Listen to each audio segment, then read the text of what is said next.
Well, just like normal, kind of recapping after being able to watch the tape from the game on Saturday.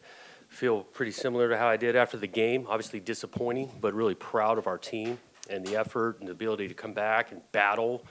And it's tough to win in this league, man. A lot comes down to a couple of plays each week, and there's a couple of plays there that ultimately we didn't make, they made, and they came out with the win. So really proud of the group. Like I said, after watching the tape, cleaned it up yesterday, went back to work, had a Sunday evening practice like we do, and I think our guys are ready to move forward, moving forward into an awesome week. And, rivalry week.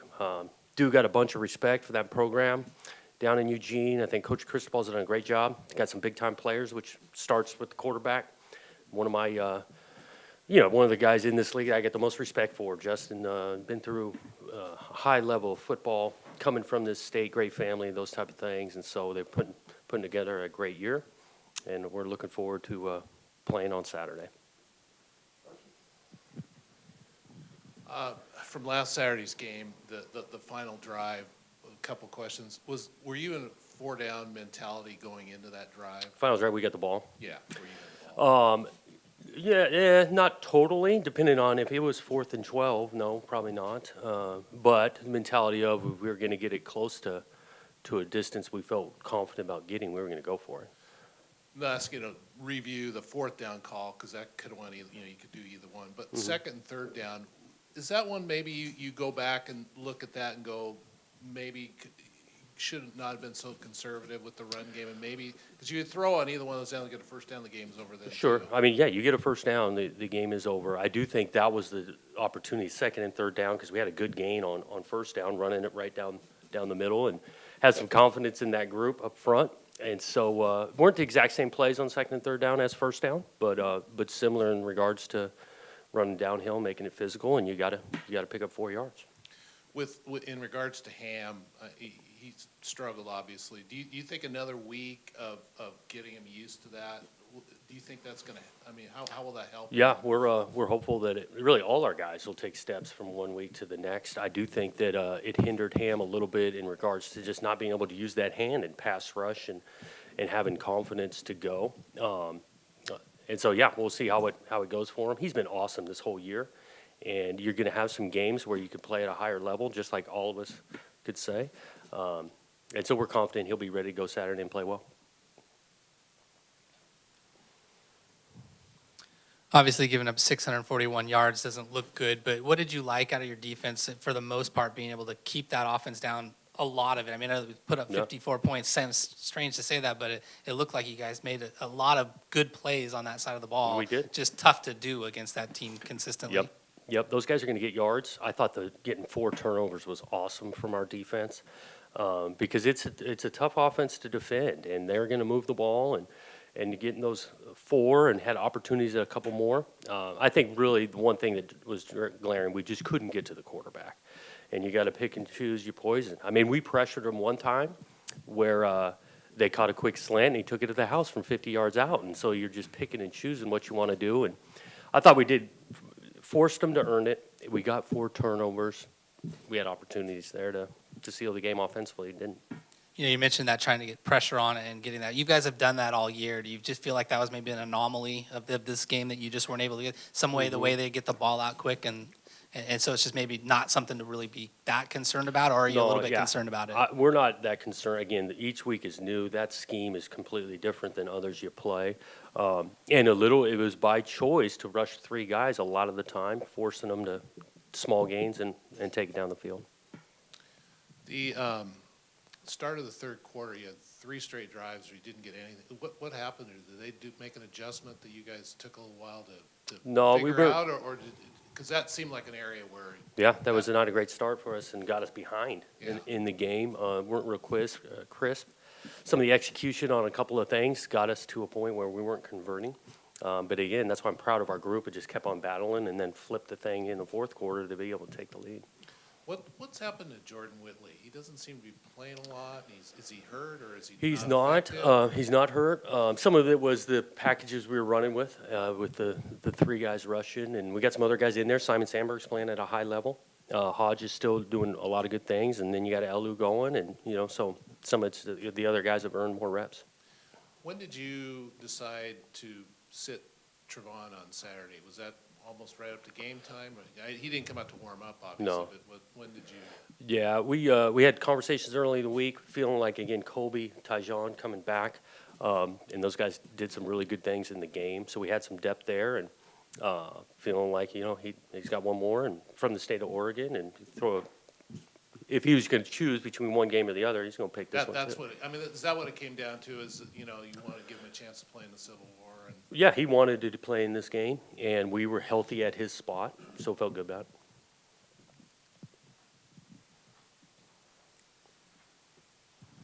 Just looking ahead to the Civil War, obviously, a win last week, you would have clinched a bowl berth. Looking to the Civil War, the fact that you can maybe do that in Eugene now, in your history with this game, can you just put into perspective what clinching a bowl berth for this team with the adversity that they faced in Eugene would mean to these kids? Yeah, I think this every game is huge. This is a great rivalry game. There's been a lot of work and progress this year to get to this point where we're still playing for postseason. So really proud of the effort of our players and coaches through this thing. It's always a big game, but that's not going to change our preparation leading up to it. A mindset of you got to put in some work, preparing, and then when the thing's kicked off, it's a football game again, no different than week one. Coach, when you were in games, is that what the message was given to you as a player? Is this, we're just going to prepare, or what do you recall from your time as a player in this game? Yeah, I can't totally remember instances where there was some added or different preparation. Like we practiced the same way, the same amount, you've watched the same amount of film. There's definitely, again, I'm not trying to downplay some emotion in the games, some celebration, rivalry, I get it, it's all of that. But even from my playing days, you gotta play quality football to win a football game, and that your preparation needs to be pretty consistent through the year. When you played Washington and Utah, they were physical, more physical than probably any teams you've played. And Oregon seems like they're kind of in that ilk too. What did you learn from those games that you might be able to play to Saturday? That's a good question.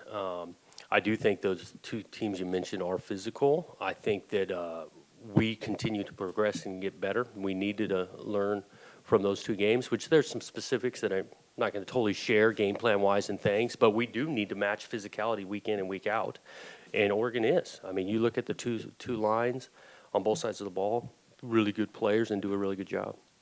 What have defenses been? Have you noticed that defenses are doing things a little bit more with Isaiah Hodgins the last few weeks? I mean, he's still catching some balls, but not at the level he had the first 6-7 games. Are they really locking down on him? They were giving him some help in this last game for sure, and that's why I think we were able to do some other things with other guys. I mean, Champ makes some big-time plays. Noah's getting himself open because they're finding some single coverage.